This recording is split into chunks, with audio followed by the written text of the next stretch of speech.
Liam Norwood cursed under his breath, patting the pockets of his tailored suit as he scanned the park bench once more. His keys were gone. The Bentley, his penthouse, his office, everything required those keys. He never lost things. Ever. The early evening sun cast a golden glow over the park, making the city skyline shimmer in the distance. People strolled lazily along the pathways, couples enjoying the romantic atmosphere, kids laughing as they ran through the grassy fields. It was an unfamiliar world to Liam, one he rarely had time for. He ran a frustrated hand through his dark hair and exhaled sharply. He didn't have time for this. He had a meeting in an hour, and now he was stranded in the middle of a park like some lost tourist. "Are you looking for something?" A soft, warm voice cut through his thoughts. Liam turned sharply to find a woman standing beside him. She had long, dark curls that framed her face, her hazel eyes filled with kindness. She wore a simple yet elegant sundress, the soft fabric swaying slightly in the breeze. "My keys," he said, irritation laced in his tone. "I must have dropped them." Her brows furrowed slightly before she glanced around the bench. "That's unfortunate." "Do you remember exactly where you had them last?" Liam sighed. "I was sitting here earlier making a call. They must have fallen out of my pocket." She crouched down, carefully checking under the bench. "I'll help you look." "I know how frustrating it can be to lose something important." He blinked. People didn't usually offer him help, not without expecting something in return. In his world, kindness often came with a price tag. "I appreciate it, but you don't have to." "Nonsense," she said with a small smile. "I was just taking a walk anyway." Liam studied her for a moment. There was something genuine about her, something refreshing. He wasn't used to people who didn't immediately recognize him, who didn't treat him like a billionaire first and a person second. "What's your name?" he asked. "Grace Dawson," she said, brushing a curl behind her ear. "And you?" "Liam." He hesitated before adding, "Liam Norwood." Recognition didn't flicker in her eyes. She didn't gasp or fawn over him like most people did when they realized who he was. Instead, she simply smiled and said, "Nice to meet you, Liam." He found himself staring at her longer than necessary before clearing his throat. "Likewise." They spent the next few minutes searching the area, Grace checking the grass while Liam retraced his steps. "Aha!" Grace suddenly exclaimed, holding up a set of sleek silver keys. "Found them?" Liam exhaled in relief, taking them from her. "You're a lifesaver," she grinned. "I wouldn't go that far. Just someone who knows how to search thoroughly." For the first time in what felt like forever, Liam chuckled. It was a rare sound, even to his own ears. "Well, I owe you one," he said, slipping the keys back into his pocket. "How about dinner?" "My way of saying thank you." Grace hesitated, her cheeks tinging pink. "You don't have to do that." "I insist," he said smoothly. "Unless you have somewhere to be." She bit her lip, clearly considering. Then, after a beat, she nodded. "All right, but only if we keep it casual." Liam smirked. Casual wasn't exactly in his vocabulary, but for some reason, he found himself wanting to see where this went. "Deal." Liam guided Grace into the sleek black car that had been waiting at the curb, its polished exterior gleaming under the city lights. The moment she settled into the plush leather seat, her fingers lightly brushing the armrest, he could tell she was unused to this level of luxury. Still, she didn't gape or ask questions. She simply took it in with quiet observation. The driver pulled into traffic and Liam turned toward her. "Do you have any preferences for dinner?" Grace glanced at him, amusement flickering in her eyes. "I did say casual, remember?" He nodded, leaning back. "That you did, but my idea of casual might be different from yours." She chuckled, the sound light and easy. "I was thinking somewhere with a good burger, nothing with a 7-course tasting menu." Liam considered this. He was accustomed to Michelin-starred restaurants, private chefs, and exclusive dining experiences. But something about the way she said it made him want to step outside of his norm. "All right," he said. "I know just the place." A short drive later, they arrived at a cozy diner tucked between towering office buildings. It had a neon sign that flickered slightly at the edges, the scent of grilled meat and fresh fries wafting from inside. Liam wasn't sure when the last time was that he'd set foot in a place like this, but Grace's face lit up the moment she saw it. "This is perfect," she said. The moment they stepped inside, the atmosphere shifted from the quiet hum of the city to the warm chatter of families and friends gathered in booths. A waitress greeted them cheerfully, leading them to a corner table. The menus were laminated, the kind that had seen years of use, and Liam could feel the curious glances from nearby patrons who likely recognized him. Grace, however, remained unfazed. She perused the menu with genuine interest, her fingers tracing the edge thoughtfully. "I think I'll go for the classic cheeseburger," she mused. "What about you?" Liam closed his menu without looking at it. "I'll have the same." She raised an eyebrow. "You didn't even look. Are you sure?" "I trust your judgment," he said smoothly. Grace laughed softly, shaking her head. "That's dangerous. What if I had terrible taste?" "I highly doubt that." As they waited for their food, she leaned forward slightly. "So, Liam, tell me something surprising about yourself." He considered the question. People usually wanted to know about his business deals, his wealth, his influence, but she asked something different, something personal. "I used to play the piano," he admitted, "when I was younger." Her expression shifted to curiosity. "Do you still play?" "No," he said simply. "Life got in the way." Grace studied him for a moment before offering, "You should pick it up again. Some things are worth making time for." Liam didn't respond immediately. No one ever suggested he slow down, that he take time for things beyond his empire. It was an unfamiliar sentiment. Before he could dwell on it, their food arrived, and Grace immediately reached for a fry, popping it into her mouth with a satisfied hum. "This," she said, pointing at the basket, "is what happiness tastes like." Liam tried his own and had to admit it was surprisingly good. "I can see the appeal." Conversation flowed easily between them, touching on childhood memories, places they wanted to visit, and unexpected preferences like how Grace hated olives and Liam had an irrational dislike for velvet fabric. When their plates were cleared and the check arrived, Liam reached for his wallet, but Grace placed a hand over his. "I can pay for my own meal," she said gently. He looked at her, noting the quiet determination in her gaze. Most people expected him to cover everything, to take control. But she wasn't most people. "I have no doubt you can," he said, "but tonight let me." She hesitated before relenting with a small nod. "All right, but next time I get to pick up the check." Next time. The words settled in his chest in a way that felt entirely too significant. As they stepped outside, the city air had cooled, a light breeze passing between them. Grace wrapped her arms around herself, and before she could protest, Liam shrugged off his jacket, draping it over her shoulders. She blinked up at him, surprise flickering across her face before she murmured, "Thank you." They stood there for a moment, the hum of the city around them, the distant sound of traffic and laughter filling the space. Liam wasn't sure what it was about her, but something about this night felt different. Like he'd stumbled into something unexpected, something he wasn't entirely ready to let go of. Liam had never been one for distractions. His life was built on precision, control, and unwavering focus.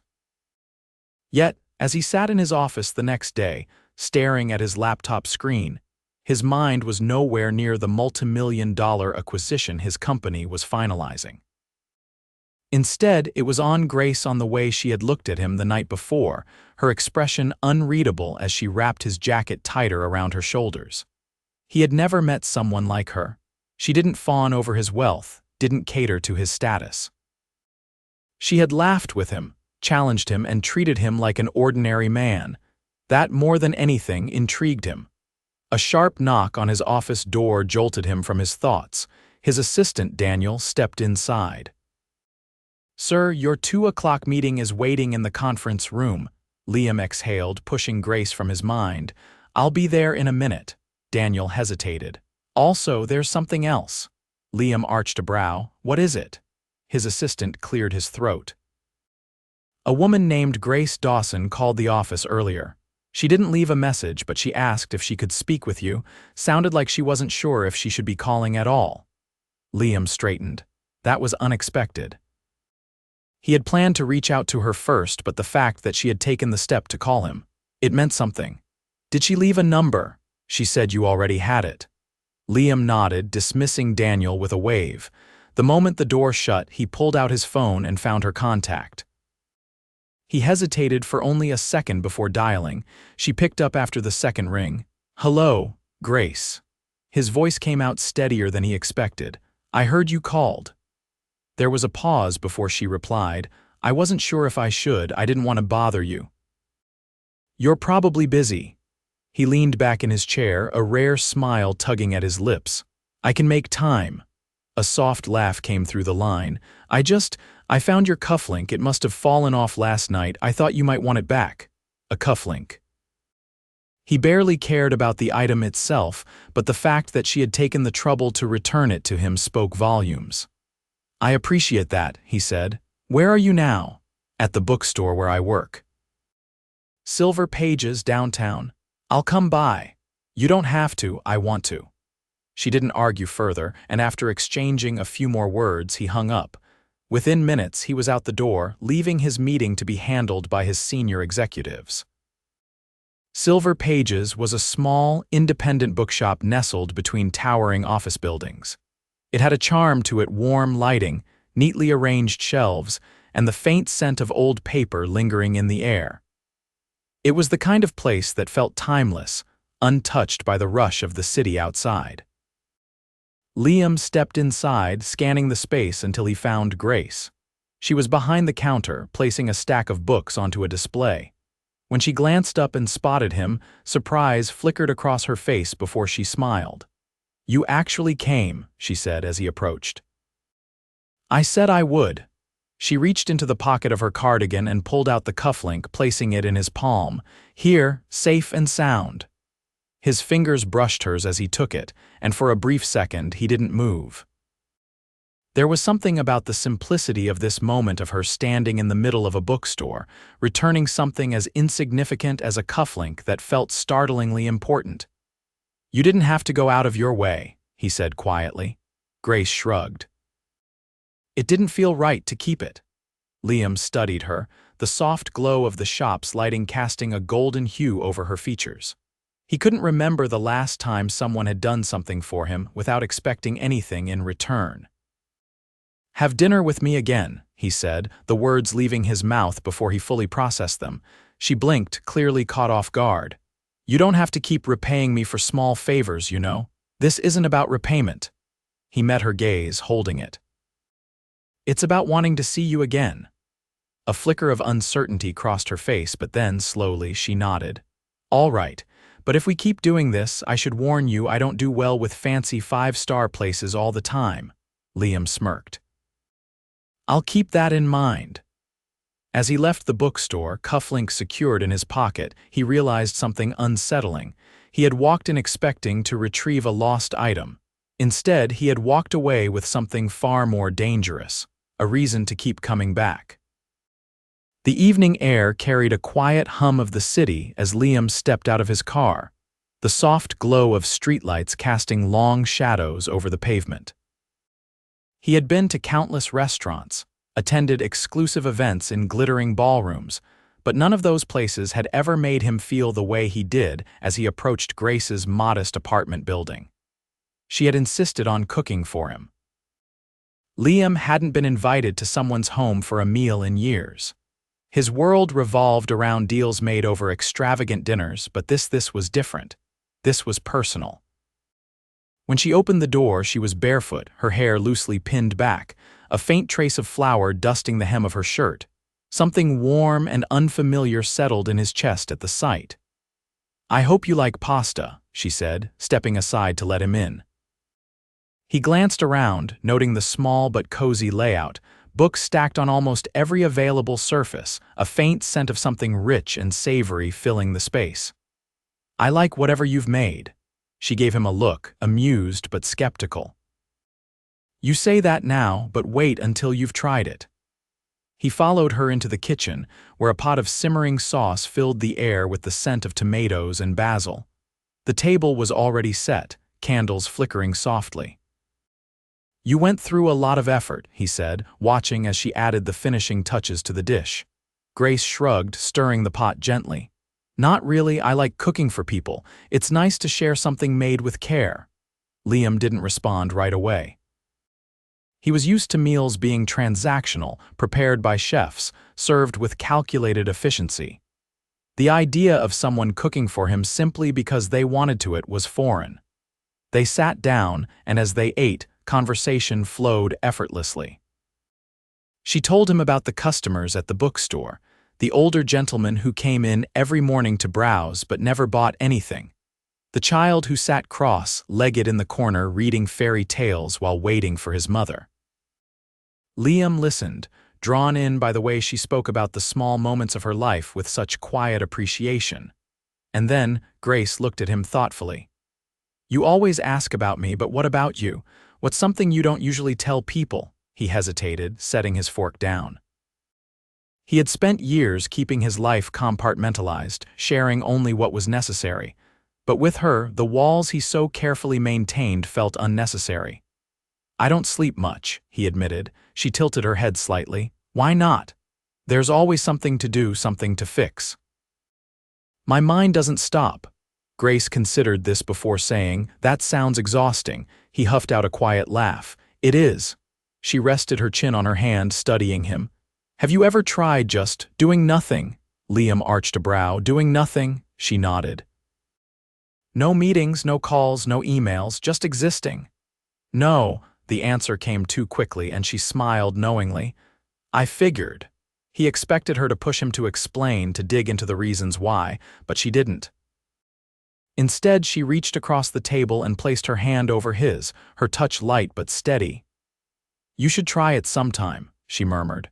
Something shifted in him at that moment. It wasn't grand or dramatic, but it was deep, settling into the spaces of his life he hadn't realized were empty. After dinner, they moved to the small balcony, the city stretching out below them. Grace leaned against the railing, her fingers tracing the edge absent-mindedly. "I like this view," she said softly. Liam didn't look at the skyline, he looked at her. "I do too." She turned to him, as if sensing the weight of his gaze. There was a moment of quiet, the kind that wasn't awkward but rather filled with something unspoken yet understood. Then, slowly, she reached for his hand again.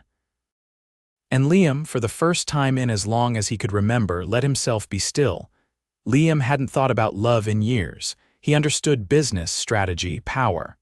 But love, that was something he had learned to regard as impractical, unpredictable, a luxury he didn't have time for. And yet, here he was, standing outside Grace's bookstore again, watching through the window as she rearranged a display of novels with quiet concentration. He had intended to call her before coming, but something about the spontaneity of showing up felt right. Stepping inside, he caught the faint chime of the doorbell as she looked up, her expression shifting from surprise to something softer. "You're becoming a regular," she teased, setting a book down. He leaned against the counter, taking in the way her eyes brightened when she spoke. "I suppose I am." She wiped her hands on a cloth before folding her arms. "So, what brings you here this time? Another missing item?" "No," he said. "This time, I just wanted to see you." There it was again, that flicker of something in her gaze, like she was trying to decide whether to let him in or keep him at arm's length. He understood that hesitation. He had spent years perfecting his own version of it, but Grace wasn't like anyone else. She tucked a loose strand of hair behind her ear. "Well, since you're here, you might as well help me." He arched a brow. "Help you?" She nodded toward a stack of books by the counter. "These need to go on the top shelf." "Normally, I'd use the step stool, but since you're conveniently tall and free." Liam chuckled, rolling up the sleeves of his shirt before picking up a book. "I don't think anyone's ever asked me to do manual labor before." "First time for everything," she said, handing him another book. As they worked in silence, Liam found himself oddly enjoying the simplicity of the moment. He was used to high-stakes negotiations, the constant hum of technology and assistants filtering his world for efficiency. But here, in this quiet little bookstore, there was nothing demanding his attention except Grace. When they finished, she stepped back, surveying the neatly arranged shelves. "Not bad, Mr. Norwood. Glad to be of service," he said dryly. She glanced at him, hesitating before saying, "I was actually going to grab coffee after my shift. If you're not rushing off to some billion-dollar meeting, you could join me." Liam didn't hesitate. "I'd like that." They walked side by side down the bustling street, the late afternoon sun casting a golden hue over the city. The coffee shop was small, tucked between two larger buildings, the kind of place most people would overlook. But inside, it was warm, inviting, filled with soft jazz playing in the background. Grace ordered her drink without hesitation, and Liam did the same, paying before she could protest. Settling into a corner table, she wrapped her hands around her cup, her fingers tracing the rim absent-mindedly. "I have to admit, I didn't expect you to just show up today." "I didn't expect it either," he said honestly. She tilted her head slightly. "You're not usually spontaneous, are you?" "No," he admitted. "I like control. I like knowing what comes next." Grace studied him for a moment before taking a slow sip of her drink. "And yet you're here." He met her gaze, something unspoken passing between them. "I am." A small smile played at the corner of her lips. "Maybe unpredictability isn't so bad." Liam wasn't sure when it happened, when she had gone from a kind stranger to someone he found himself wanting to be around. But the feeling was there, undeniable, growing with every moment he spent with her. And for once, he didn't want to control it. He just wanted to see where it would take him. Liam had spent his life ensuring that nothing was left to chance. Everything in his world was controlled, planned, and executed with precision. But Grace Dawson had become the one variable he hadn't accounted for, the one thing he didn't want to manage. He just wanted to have her in his life, however that happened. And yet, the realization that he wanted more with her stirred something unfamiliar inside him. It wasn't business. It wasn't strategy, it was something deeper, something terrifyingly real. The evening sky was painted in hues of violet and gold as they walked together, the bustling city turning softer as the streetlights flickered to life. Grace had been recounting a story about a customer who had mistaken a cookbook for a novel, her laughter ringing in the air like a melody. Liam listened, truly listened, and found himself marveling at how effortlessly she brought light into his world. "You know," she mused, kicking a loose pebble on the pavement, "I never expected someone like you to enjoy quiet moments like this." He glanced at her, intrigued. "Someone like me?" She gave him a knowing look. "You're always in control, always in motion." "I figured you'd find silence uncomfortable." Liam considered that. She wasn't wrong. Silence had always been something to fill, something to push aside with work, with deals, with anything that kept his mind occupied. But with her, it wasn't empty, it was full. Full of meaning, of unspoken understanding, of something that went beyond words. "I used to," he admitted, "but I think I've been missing out." Grace's expression softened. "Well, I'm glad I could introduce you to the art of doing nothing." He chuckled, the sound low and genuine. "It's growing on me." They strolled past a florist closing up for the night, the scent of fresh blooms lingering in the air. Without thinking, Liam stopped, stepped inside, and returned moments later with a single white lily. Grace blinked in surprise as he handed it to her. "What's this for?" He met her gaze, his voice steady. "For making my world quieter in the best way." A slow smile spread across her lips as she took the flower, her fingers brushing his. "You really are full of surprises." They reached her apartment, and for the first time Liam felt reluctant to leave. He had never been one for lingering, but here now he wanted more time. Grace seemed to sense it too. She hesitated at her door, fingers gripping the lily gently. "Liam," he stepped closer, the space between them narrowing. "Yes," she exhaled, looking up at him. "I don't know what this is between us, but I like it." His hand lifted, brushing a stray curl from her cheek. "So do I." For the first time in as long as he could remember, Liam wasn't thinking about the next step, the next move. He wasn't calculating or planning, he was simply feeling. And then, as if drawn by some invisible force, he leaned in. The kiss was slow, deliberate, a meeting of two worlds neither had expected to collide. Grace's fingers tightened around the lily as her free hand rested against his chest, her touch grounding him in a way nothing else ever had. When they finally pulled away, she let out a breathless laugh. "Well, that answers that," Liam chuckled, pressing his forehead to hers. "It does," she bit her lip, eyes searching his. "So what now?" Liam didn't hesitate. "Now I take you to dinner again, and again. And as many times as it takes for you to realize that I'm not going anywhere." Grace studied him for a long moment before nodding. "Good, because I don't want you to." And just like that, everything shifted. Months passed, and with them, so did the last of Liam's carefully constructed walls. Grace had become a part of his life in a way that was seamless, natural. She had met his closest friends, challenged his workaholic tendencies, and somehow, without trying, made his world richer. And Liam, for the first time, found himself wanting to build something not just for himself, but for them. Which was why he now stood in a candlelit rooftop garden, the city lights twinkling below as he waited for her. The moment Grace stepped onto the terrace, her eyes widening in surprise, Liam knew that all the power and wealth in the world meant nothing compared to this moment. She took in the table set for two, the fairy lights strung across the railing, the soft music playing in the background. "Liam." "What is all this?" He stepped forward, taking her hands.